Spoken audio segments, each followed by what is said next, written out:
We got a lot to cover. Emma watched Penny Dreadful, and Jacob's fridge still won't open.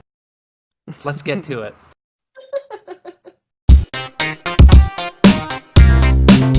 First, important matter at hand. Jacob, you just moved. Emma, you are in the process of moving. Yes. This has been a topic of discussion for several podcasts now, but now I really want to dissect it and get into it. Jacob's been haunted by a curse. Elaborate? Just gonna leave that ball in your court and let you play with it. So I think I talked about this before. I don't remember if it was just kind of in passing or on the podcast, but I can't remember either now. yeah. But the last two apartments I lived in, the fridge door was like, it wouldn't open all the way. In the last apartment, it would just like hit the wall. There's a wall right next to it. Hit it, and the door wouldn't open all the way, which was mostly fine, except for one of the drawers on the bottom that was closer to the door wouldn't open. So it was really frustrating to use it, so we just didn't use it.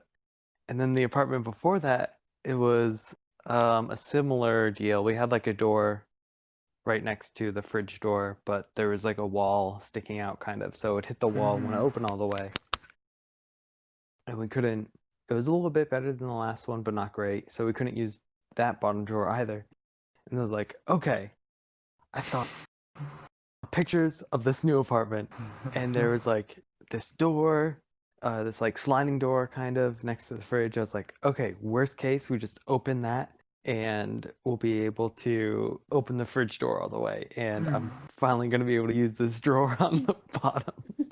And so it gets into an apartment, we're unpacking, we're putting stuff away, and we had like a few refrigerated items that we wanted to put in the fridge.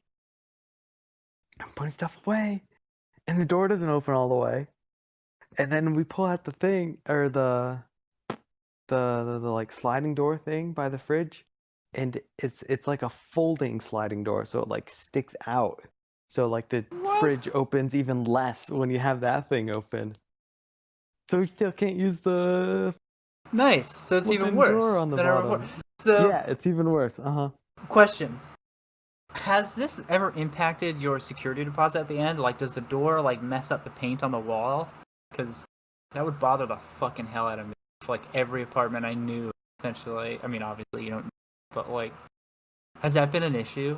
Oh, I don't know. I've never noticed it like scuffing up All right, good. the wall. I don't think Landlord so. probably doesn't either. There's an interior designer who's out for you. Whoever is organizing the layouts of these apartments, like, yeah, fuck whoever moves in here. Fuck them and their fridge. That's hellish, though. That's funny that's followed you to 3 apartments. I know. And I feel like you even mentioned, like, exactly what you just said. You saw pictures of the place and you're like, alright, cool, we're out of this bullshit. And then it was just like a secret hidden behind that cool door. Got you again. Fuck you. That sucks. What a vendetta. Whoever designed it must have just been really mad about something. Yeah, they had a big piece of hair up their ass, and they were just pissy about it. You know what I'm saying? Mm-hmm. I'm catching your drift. Something about them, I want to know what this person probably looks like. This, like, whoever designs the layout for the... I'm picturing, like, a real, like, thin, gaunt, like, Ebenezer Scrooge type looking guy with, like, long yellow teeth and a gross hooky nose. Like a real, like, witch nose. And, like, thin, greasy, waspy hair. Just like a real nasty, scummy... That's who's designing this stuff. Emma, how's your move going? You haven't actually moved to your new home. Moving is so exciting to talk about, guys. It's riveting, isn't it? There's honestly not much left to say. I mean, I've just got a ton of empty boxes in my room that are waiting to be filled up with the contents of my room, and all then the out, and then I won't boxes. be here, and I'm gonna miss the city. Blah blah blah. All the screaming and shouting and wild music. I'm even gonna miss the the distant gunshots. Hey, they were fun. It added excitement. Did I ever tell you about the time when I was living at Harbor Point? There was like a legit fucking like real drug bust that happened across the street from me. Really? It was crazy. I had these Tell me about friends. that. I had these friends who moved in. So there was this one. There were like townhouses and then like little apartment buildings, like you know, um, and some of the buildings they were big, and so they were put in like a very specific spot in the little. There were these two like rows essentially of the apartment buildings, and then behind those there were just like townhouses. But between those two rows, that they would face each other, and there was like tennis courts and stuff. And across my building, across the tennis courts, my friends had moved in, and so we would hang out all the time. You know, we just walk between each other's houses. It was cool.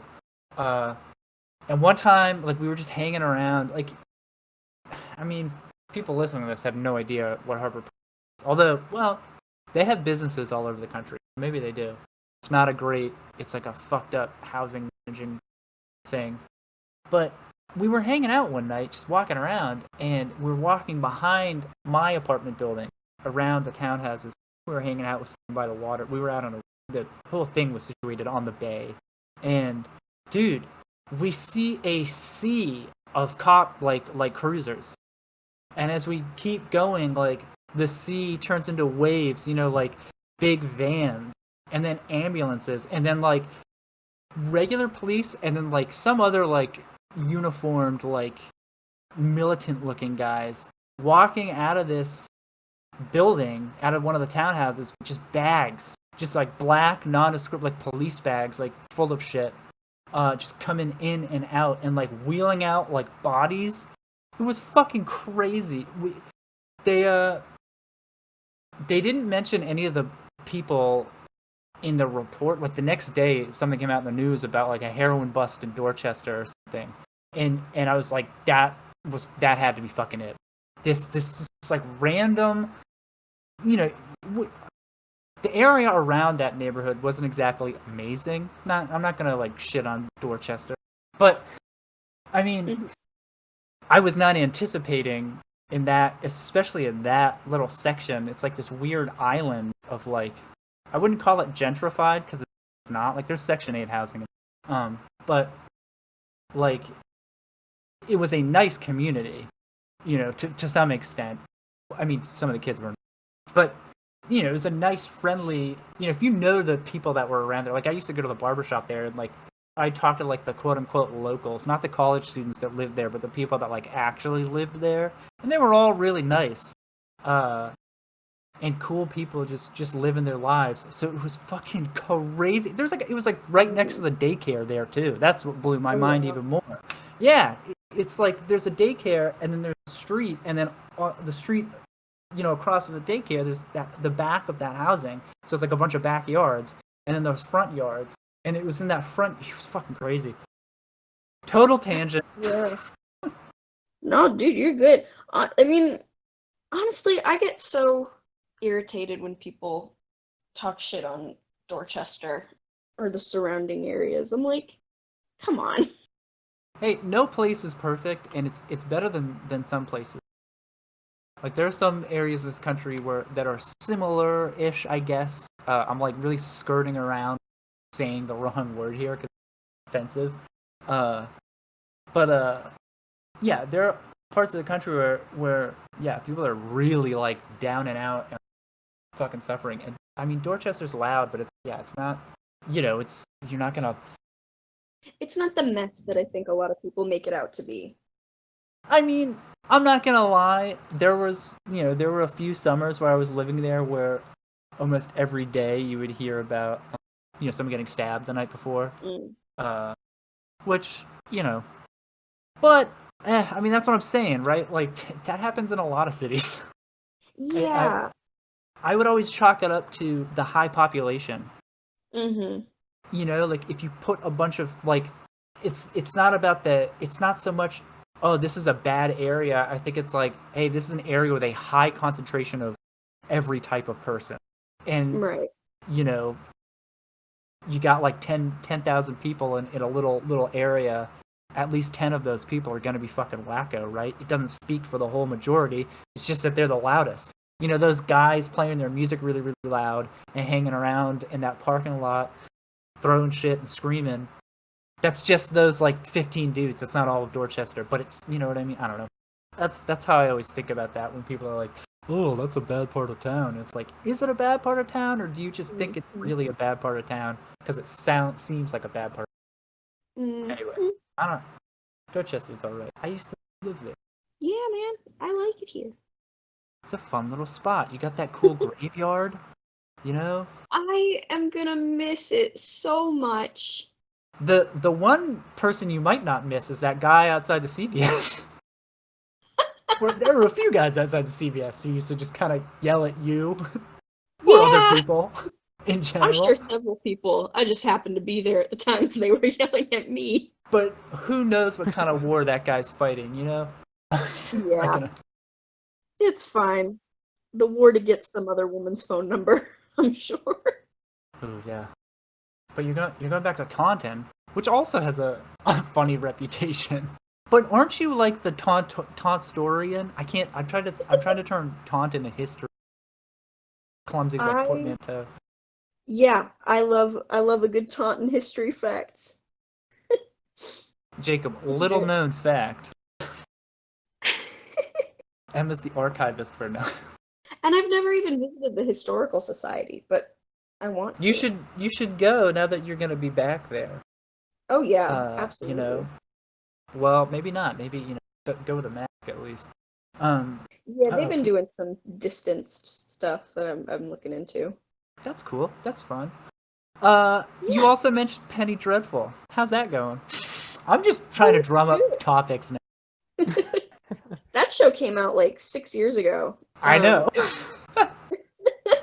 I watched it back when I was in high school. And it's still, I think it's really, really good. It's got its flaws. It's not perfect. Yeah. It's a little bit problematic. That's all I want to hear. X, Y, and Z. What do you hate about it? Oh God! Do you know what? Drives you nuts? This doesn't drive me nuts, but I thought it was really interesting. When I was doing my final presentation this last semester I took a class with Raphael, and we had final presentation things to do. And obviously it was a little bit different because of Zoom and whatever, but what I ended up making my topic about was like historical reenactment as shown through the eyes of like a dramatized lens.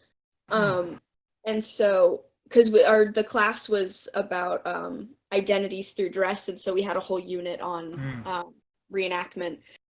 And like a lot of what you talk about with reenactment is like the Plymouth Plantation. Too bad I missed that class. You're what? I said too bad I missed that class. It was really interesting. It was cool. Yeah. But yeah, and so I was thinking about the way that like movies and like period pieces and theater and stuff, like all of that is technically historical reenactment, just in different, more convoluted, dramatic ways, especially if it's something like say it's The Importance of Being Earnest. Like that was actually written back in ye olden days. Yeah. Like it's not just someone's interpretation of it through a modern lens. It's like the actual, or like, you know, when you reproduce Shakespeare, like that was written back in God, whatever fucking year, 1500 something, 1800, not 1816 is what I meant. Although were they all written? A Renaissance fellow. Yeah. But so I used Almost. Penny Dreadful as one of my because I took like I tried to take like a multifaceted approach on it. Like I did, you know, the lens in terms of like gender roles, and the lens in terms of race, and the lens in terms of like actual like physical costuming and things like that. And Penny Dreadful was one of the ones that I referenced where it was like Victorian era, they weren't all just wearing black all the time. No. They were a lot more colorful but then like, you know, in Georgia. A lot of Victorian stuff, especially when it's drama, everyone's clad in like steampunk black top hats and Edward Blake. That's why it's like that though. That guy during that time, he was like the first fashion icon Well, he Oh, wasn't, really? but he was considered. I can't remember the exact name, but yeah, he kind of uh really established that as a style. The like black jackboot, not jackboot, but like that black like Wellington like big like horse boot up to the knee, white pants, black tailcoat, that sort of like Hmm. he wore that, and he was like wealthy, well-to-do. So a lot of people tried to. Interesting. Can't remember his exact name, but yeah, go. Yeah, I just looked up Edward Blake, and he's a fictional character from Watchmen. Yeah, it's not. Oh, this says he's a Canadian politician. I can't remember his name. It may have been Stuart something. He was an Stuart. Englishman. That's all I. That's really interesting. Huh. You continue. Oh man. I don't know. I was more just rambling, I guess. But yeah, I just find it really interesting the way that like especially things that are meant to happen within a similar sort of time period. So like for example, hold on. Let me look up Alfred Lord Tennyson and the importance of being earned.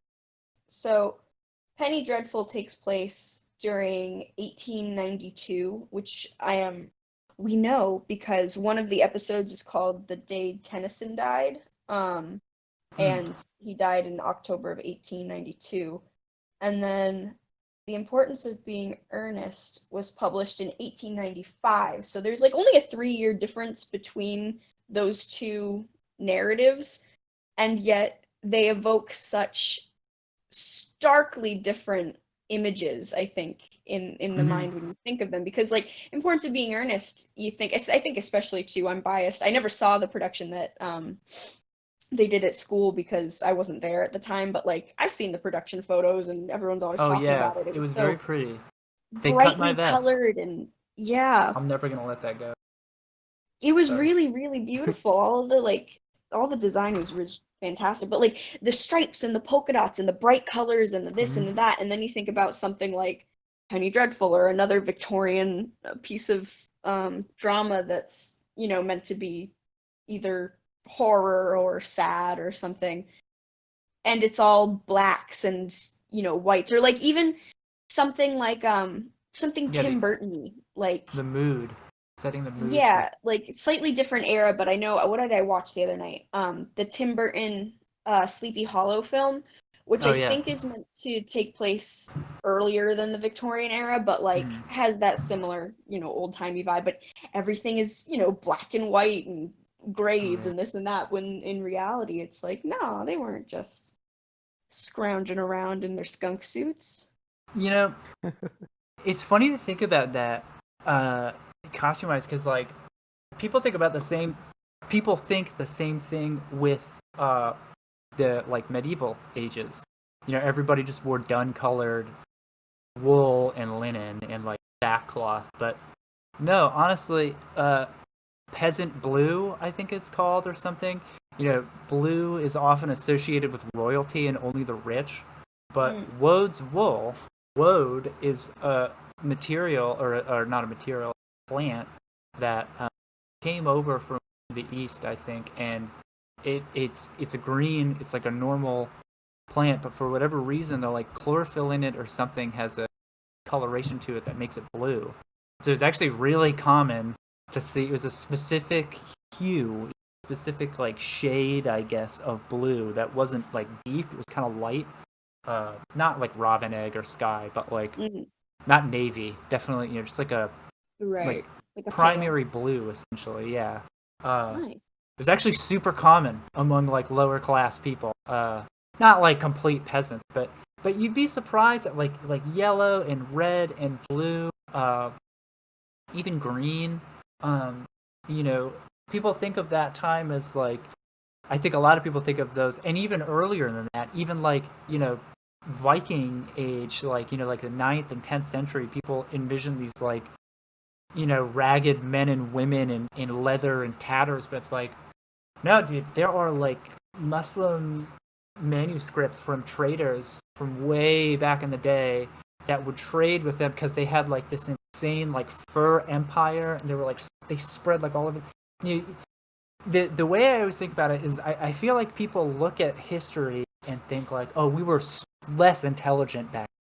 we were less creative. And it's like, no, we've always had the same obsession with vanity and fashion and color, and we've Mm-hmm. always been, the same level of intelligence. I feel like it's just that our means of interacting with the world are so different. Like today we have access to like all this technology, and we have this like large, complicated, like economical, like globally world, and like there's all this. The world is much smaller, whereas at that time it's like, yeah, they didn't, you know their means of interacting with the world were so rudimentary and mundane that, Mm. if for example, like if you look at medieval patterns and silhouettes, they're done that way because they had to be. Like they had to do hand sewing, and they only had, for example, if you look at like the medieval, I think it's like, I can't remember the name of it, like medieval tailor's guide or something. They have it was really common what they would do. They wouldn't necessarily have a spool of yarn or thread ready.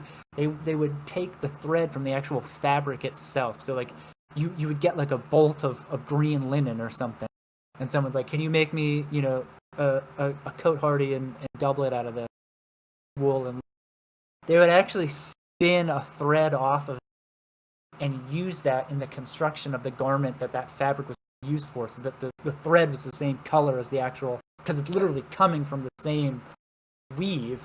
It's crazy Right. to think about that. But that impacted the type of needles they used, the type of handiwork they did, because they had to. And then when sewing machines came along, because that was all like surface stitching essentially, like you didn't need to worry about going all the way through the fabric on spots, whereas once the sewing machine came along, that goes all the way through the fabric. It changed the way garments were constructed, and then therefore changed the shape of those garments. And then again, like the types of needles they had back then, like sometimes they were using wooden or bone needles, whereas you go further and further along, needles start to get thinner and more precise. You get these really like fine, tightly sewn garments. I don't know. It's just interesting to think, our representations of these things through, especially through things like film. I mean, that's one thing you always got to consider. Like I personally, as a designer, I'm obsessed with like historical accuracy. Mm-hmm. Like when we were gonna go to Edinburgh, I was really on it about like, oh, let's keep it in this era. Um, Mm-hmm. But when you bring things up to like, something like Penny Dreadful, where it's like a larger, it's for a very big audience. It's like a TV show for lots of people. It has to be consumable. And so sometimes, not to discredit the designers, I'm sure they know like what they're doing. And I haven't seen the show. I'm sure it looks amazing. But like sometimes they forego that historical accuracy uh, in order to reach a more general audience. Uh, Mm. there's like Hollywood costuming, and then there's like real costume. I'm not saying like Penny Dreadful fits in one or the other, but just like it's interesting to see that sort of stuff. Like, oh, really, it was more colorful at this point in time, because of the mood of the show, or like whatever, they have to tweak it, and that stuff is so fun to think about. Mm-hmm. This Yeah. had a less funny intro note, but we're so like educational right now. Sorry. No, I was gonna say it's interesting that you bring that up because that was something I was thinking about last night, and I haven't looked it up yet, but one of the things was, so it takes place in the Victorian, like mid 90s, 1890s, and one of the characters, so the premise of Penny Dreadful, which I don't know if you know, but for anyone who Is might that not, pennies are dreadful? is that pennies suck. Yeah, who likes them? They smell gross. They are gross. No, It's just dirty. they get Um, dirty. Yeah. it's called Penny Dreadful because it's based off of Victorian Penny Dreadful stories, like things like Sweeney Todd or Dr. Jekyll Oh, and right. Mr. Hyde, or is that flipped, Mr. Jekyll and Dr. Hyde? I don't know. But it Yeah. takes a bunch of these like public domain characters and then meshes them into one world with like a bunch of other original Oh, characters. that's fun. It's really really interesting. So like they've got a Victor Frankenstein, and they've got the Frankenstein's monster, and then they've got um and then some of them are like more subtle. Like Victor Frankenstein, it's pretty much like in your face. Like he just, makes his monster and whatever. But then like one of the original characters is named Malcolm Murray, and he's like an explorer, but his daughter's name is Mina, and she's like Mina Murray or Mina from Dracula. But it's less clockable. So when you go and read about it later, it's more like, oh my god, I didn't even know that they did that. That's so cool. But it's really interesting. And so one of the characters that they have that's based on public domain is they have a Dorian Gray. Oh yeah. From the Oscar Wilde novel. And what I was getting at was in one of the episodes I was watching last night, my roommates were also watching with me, and he had a scene where he's like going to look at his painting, and he has on this like robe, like open robe with no shirt on, and then he was wearing a pair of pants that my roommate pointed out because they were kind of like, they looked like leather essentially, and then they were like a low rise kind of pant that he was wearing, like more around the hips than like upper. And my roommate looked at it and she was like, that's not accurate. They wouldn't be wearing that back in the Victorian era. And it got me thinking, and I was like, I wonder if they would have though, like probably like not in public, I'm sure, but like when was that, like what was the, I wonder, because it's not like it's a big time TV show with a good sized budget and like a lot of focus into design. So it's not like they're just gonna throw shit in for the hell of it. Like obviously they could, because it fit the character in that moment. Yeah. But I'm also like, I wonder what root that pair of pants has in historical accuracy. I was gonna say I'd have to see the scene because they could have been like riding chaps. Yeah, that's true. Hold on, let me actually see. I'll see if I can like send you a photo. I don't know why you'd be wearing them inside, but yeah, I mean that's one thing. Like when you look at like armor, for example, in history, people, you look at Game of Thrones, people wear leather jerkins and gambesons, and not gambesons, but like leather armor. That's just not a thing. Nobody made armor out of leather because it sucks as an armor. If you get hit by a sword and you're wearing leather, guess what? The leather's getting cut to dead. So yeah, leather. I mean, leather as an armor has its place. It's not, but like you're not going to wear a breastplate made out of leather. That's not going to keep you alive. Yeah, that's interesting to think about because I was going to say that happens. That I feel like that happens for sure, especially on a show like that where it's going to a larger audience. They will forego historical accuracy in order to make a statement and a point. And I feel like I've seen Raphael do that too. He's done anachronism as well. And this is Raphael, talented costume designer and educator, big fellow. For the sake of the design and communicating what you want to do, sometimes that's necessary. But I wonder too. I'd have to see it because I was gonna say there's riding chaps. They don't all look like cowboy chaps. Sometimes they do just look like weird leather pants. But that would be such a strange thing to just wear in your house. They also they don't have a crotch either, so that's a whole other thing. Nah, these had a crotch. I found one picture of them, but it's so dark that I'm not sure it would make much point.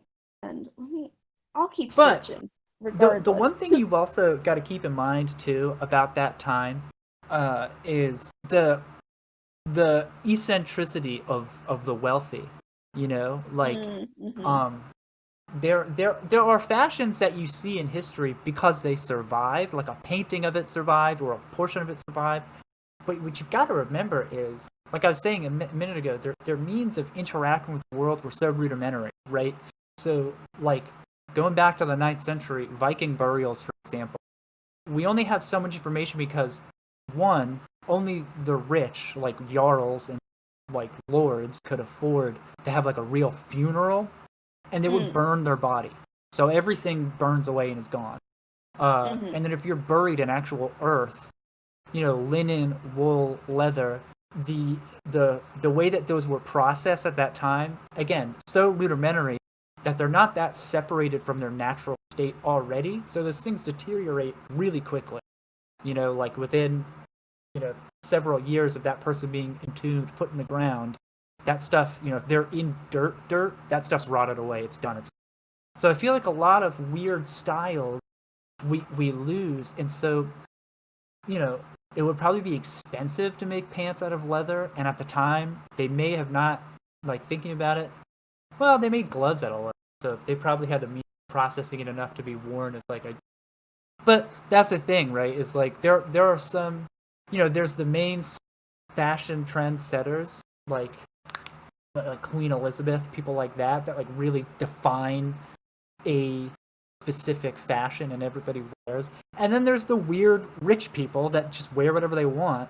And so that's one thing to consider too, is like perhaps on the whole it wasn't accurate, but maybe in this scenario this dude had enough money to go to a tailor and say, make me leather pants because I want them to be leather just because I have the money to that sort of stuff would happen. All crazy.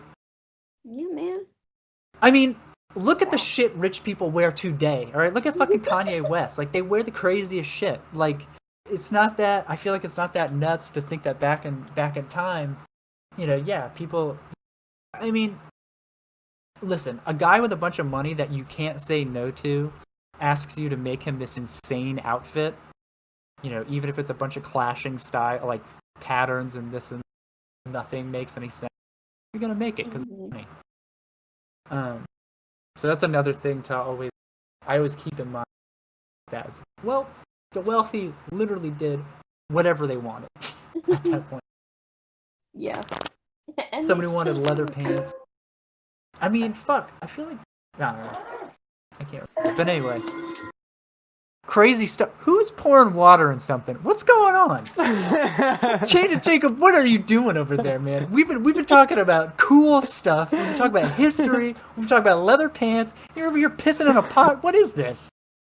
It's making some tea. It's gonna make some iced tea for later. We had a break, man. You could have the water break. No, I'm just kidding. Complaining about his fridge. Now he's pouring water in a pot. God. Unbelievable. Talking about leather pants over here, man, and the validity of leather pants. I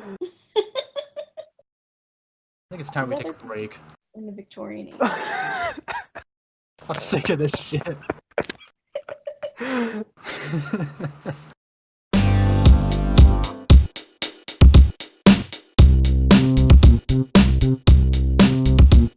Oh, guys. Jacob got rid of his pee in the pot. Emma took care of Orpheus. And I've still got no arms. But we're back. What a first half. That was hey, for all you nerds out there. For all you Probably enjoyed. Yeah, hopefully you thought that was interesting. Hopefully you learned something. You liked something. You got something out of it. But hey, forget all that nonsense. I've got a question for you. Not you, listener, but you too. Not you too, but you. Not in front of me. Around. It's all relative on the cosmological. What's a mile to a light year? Who's to say? What a parsec. I don't know anything about anything, guys, but I do want to know about this specific. Let's say, would you rather? I'll pose it as this. I'll build a little house, a little like foundation, and I'll put up the framing for this question, and allow you guys to fill in the insulation, the sheetrock, the siding, and all the other little parts that go into making a house that I left out. Would you rather that you can dance so well, and I'm not saying like best dancer in the world, I'm talking the galaxy, not the universe, but the galaxy. Obviously, we're the only intelligent like species and spot here, but like the whole like our little like section of space here where there could be any number of like small like microscopic geniuses living on Mars that we don't know about, that can dance really well. You dance better than them, all right? Like grand scope, but not too grand. You know what I'm saying? So, but you're the best dancer, like objectively. However, uncontrollably, your eyes seal shut when you do this. You can't see your own dancing, and then like oddly enough, if someone records it, and you try to watch your performance, your eyes will seal shut. Only with your you can watch other people dance, but whenever you start dancing or view yourself dancing, your eyes shut, can't see a thing, which is scary because you can't see. Or flip, total reverse. Whenever you close your eyes, you dance uncontrollably. But it's really bad dancing, like terrible, terrible. Now sleep is excluded. When you go to sleep, it's different. Like some chemical in your brain is, oh, this is sleep. Eye closed, But if you blink, you're gonna like spasm.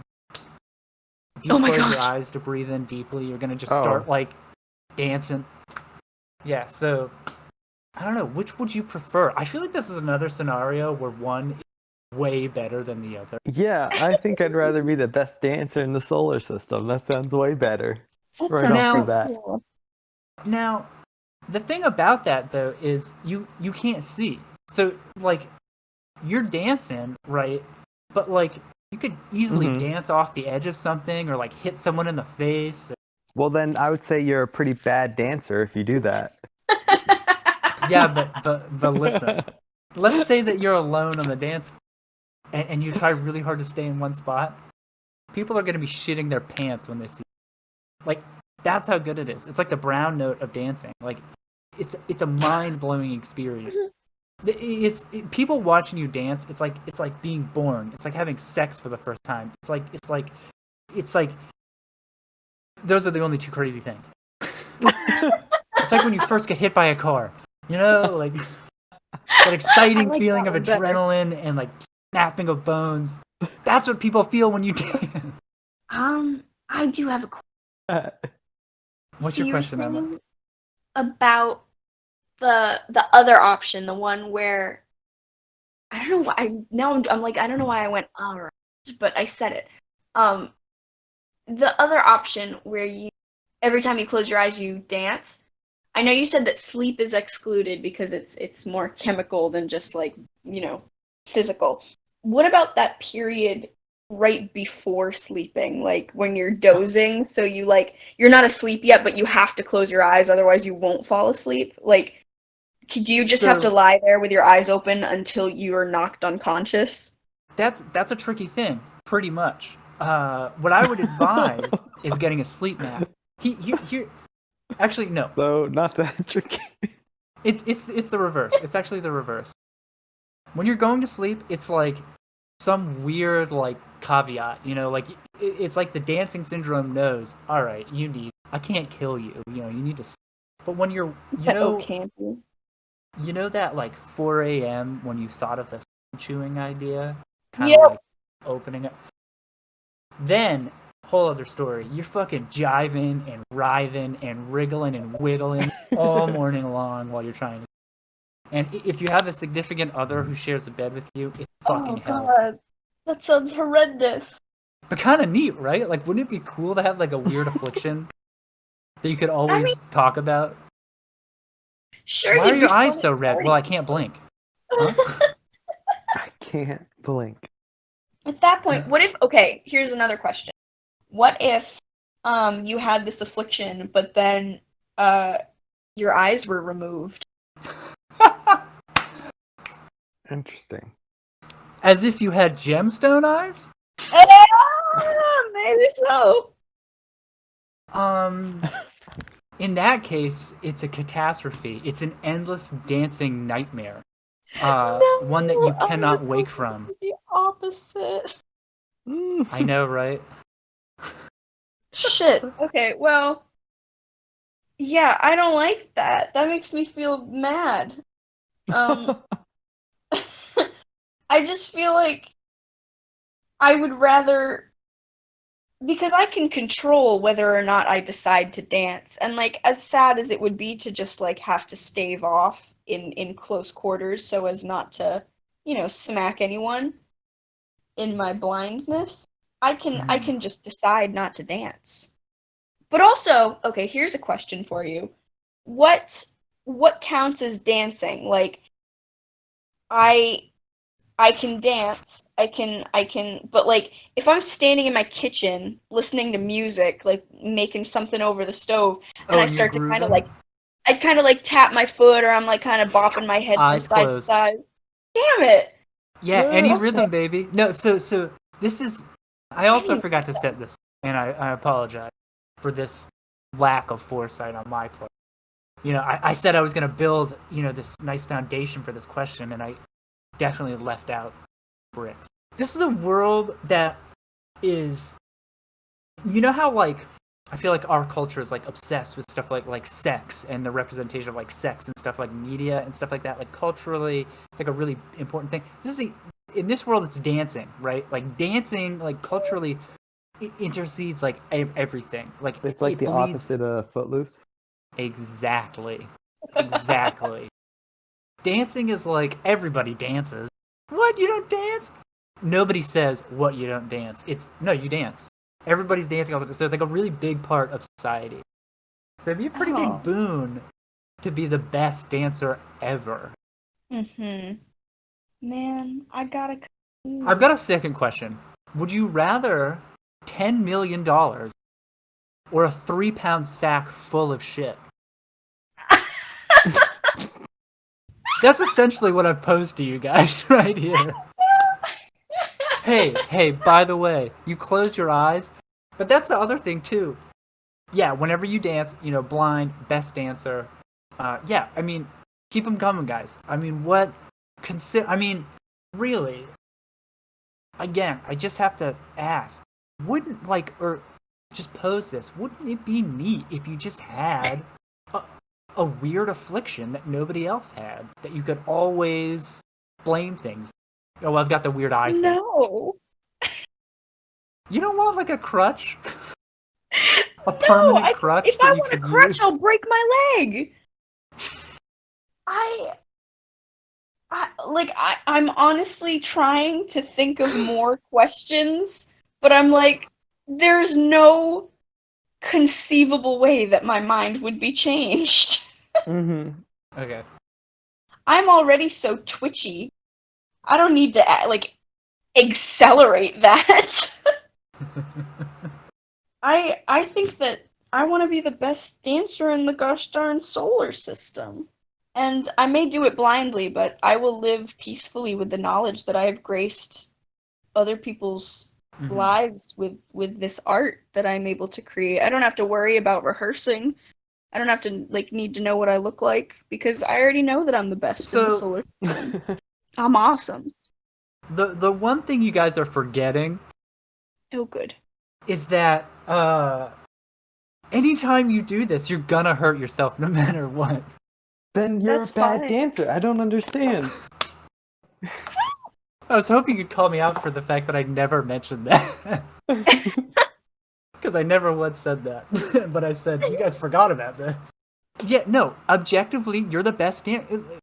That's so silly, because, like, the best skier, like, the world top skier, he doesn't just, like, ski flawlessly. He can still break his leg, Right, Yeah, but that's if he And- breaks and- his leg every single time, Because not his a eyes good are closed? skier. Because his eyes are closed? Done! Done! You're the best dancer, but you can't see. Of course you're gonna get hurt. This is what it is, right? Like, All right, then I just won't dance. objectively, you're the best dancer, but you're blind when you dance, and you're gonna hurt everyone around you and yourself every time you do it. But I mean, the amount of money and fame, you could probably only have to dance once. Break your legs, sure, but no one will ever. Whereas in the other scenario, you are never hurt somehow when you do this. It's almost as if the terrible dancing when you close your eyes is you dodging all the potential dangers that could hurt you. And in fact, you even somehow solve problems. Right? So like you're walking across the street and some woman's got she leaves her stroller unattended and it rolls into traffic. You close your eyes, you do a weird janky dance into traffic, dodging all the cars, and then somehow miraculously save this baby. It's that sort of spazziness, Then why would I not choose that? I don't know. You didn't dig deep enough to figure that out. You're like, you haven't discovered all of the benefits yet. You can't say yes until you know just how great this is in comparison to that other I awful sack of I shit. need to make up more bullshit for you first. Otherwise, it's not going to make any sense. Oh, right, of course. Sorry, I thought we were... The Like- issue was the verisimilitude of the question. Yeah. What powder? How much more sugar do I need to put on this because I realized the moment I asked it that it was a terrible question. Because obviously you're gonna pick the first. So really, it's about how can I convince you guys to pick the shitty one. You have to come up with some really awful stuff, like, well, okay, so you're the best answer, blah, blah, blah, but now, Nobody likes you. can't eat, you can only choose sand. No, this is what it is, right? Everybody's so jealous of you, you can't have any more real friends. Whereas, that's what I was trying to get in the other one.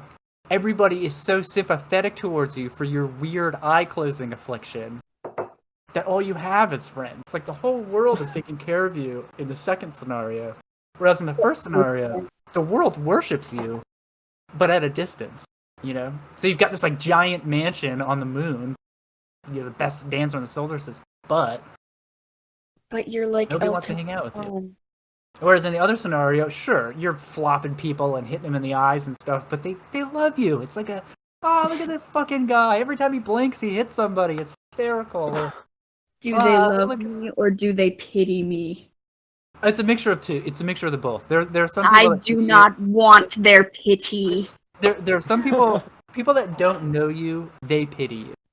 Your friends just genuinely love you, and then they come to realize, like, oh, this is like an awesome quirk that Emma has. Like, you know, they bring you into weird scenarios because if shit goes sideways and you close your eyes and start spazzing out, you'll solve the riddle somehow, you know? People take you to escape rooms all the time, and it's like the best thing ever. Emma, just blindfold Emma, and you'll just dance your way through the escape room. But it's bad dancing. Yeah, but you made it through. I mean, that's what I was just gonna say. Is everybody's like, look at this fool. Wait, she got through smacked blindfolded? the security guard until we get through for our jewel heist. Egg. And there you go. People are like, look, she's a jewel thief. Yeah, but she was blind. I mean, she didn't know she was stealing all that stuff. You know, that's how that works. If you're blindfolded during a crime, you didn't commit the crime. Your hands did. You know, so can they arrest you for a disease? A dancing disease? I don't know, can they? Hindsight is 2020. Oh my god. If only he had this affliction. I think that is the biggest question when it comes to any of these scenarios, is it's like, I know, Quentin, I know you're trying to ladle in as much shit to make us choose the worst option because that'll be more interesting and funnier, and ooh, didn't expect that outcome. But hindsight is 2020, and the beautiful thing about these scenarios is that I will never require that hindsight because this shit isn't gonna happen in this universe. What you don't realize is that I'm sitting on an interdimensional device. I'm gonna bring you to these universes. It's gonna be like Rick and Morty, but better. We're just gonna experience all these crazy multiverse realities where we become these insane beings that piss fire, chew glass, sand, spit glass, and have gemstone eyes that can dance endlessly to the stars like fools. You're just biding your time. All this really is a screening process to see which awesome powers we take as we mutate ourselves, traveling through all these dimensions, collecting this power. You know which one we never talk about is the flesh wings. I just forget the flesh wings. But you know which one I think about often? The flesh wings. I like that image. It's so gross to me. They're huge! You got these big, cool, tattooed wings. But I have to say, I do not think my mind has changed. I think I'd still rather be the best dancer. Yeah. I'm with Emma. all right. So in this universe, you both are the best dancer. And do you guys have a competition?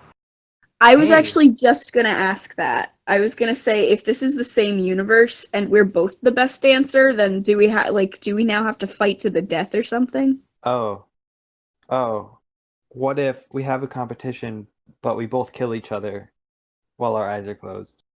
Because Hey. apparently Oh, no. we always hurt ourselves when we dance Hey, in this world. you know what? Shit. I was sitting here thinking like, all right, these guys are gonna come up with like a really cool way to make this work, and I'm gonna have to say exactly what Jacob just said, but he beat me to it. Yeah, you guys dance in a black hole form, and you both get sucked through it, and you end up in a whole other universe where you both can be the best dancers ever, but you don't have eyelids. And so you're just dancing all the time, and it's amazing, and you can see, and you're never getting hurt. You don't have eyelids, but yeah, that whole other universe is collapsed and destroyed, and you have that satisfaction now. Wouldn't that be cool? Shit. You guys could like every time you're done dancing for the day, you just chill out. Hey Emma, remember when we collapsed that one universe? Don't I'd let be the gone. survivor's guilt get to you. Oh no! I was picturing you guys thought of yourselves as gods and because you're the best dancer, and so you're like above it. Ah, whatever. They were just mortals. We're just two. I'd be gone though. friends. I would be destroyed in that.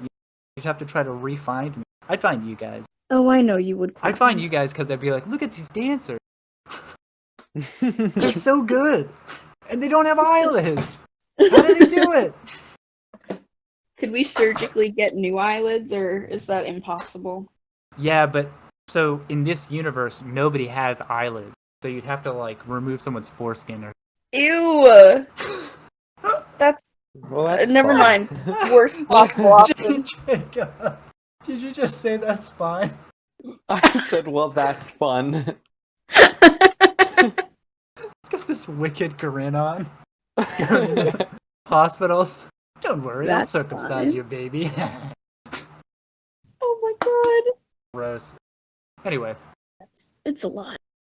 good answer, guys. I think that was the right choice. Thanks, Quentin. I offered you $10 million for a 10-pound bag of shit. And you took the $10 million, but you didn't realize that if you took the 10 pounds of shit, that you'd have 10 pounds of shit. I mean, you could start a garden with that. I can go make 10 pounds of shit. Oh, gross. It'll take time, but okay. I thought you meant all at once, and I'm like, Emma. She spends like a week eating nothing but food, like yogurt and things like that, and just like waiting, lots of greens. Anyway. is that what the giant who gave you the original 10-pound bag of shit did? He just sat like on a hilltop somewhere eating yogurt. No, he was a giant, so just his It was normal actually diet. a pretty small one for him. Yeah, actually, it was. Okay. That's why he He gave was it to you. He was like, "Can you okay. take this to a doctor?" You said, "How about I give it to my friends?" Oh yeah. Well, I mean, they won't let him into the hospital. It's not like the one that Jacob went to in one of the first episodes where they had a giant nurse. Mm. It's not one of those hospitals. There are none of those nearby. Those are only in New York. Well done. Well done, champion dancers. Pfft, have your fucking dance victory in your Thank other you. universe. I'll sit in this Thank you. collapsed shit universe. Upset You that better. my. Anyway, this has been Disappointed Quentin. Sitting in a salty mess of emotions. Surrounded by angry strands of spaghetti. You know? I guess we'll see you guys later. Yeah, man. Any closing statement? I no longer trust Quentin Bell. No! That's not what I meant to No. Alright. Then, Alright. goodbye. See you guys later.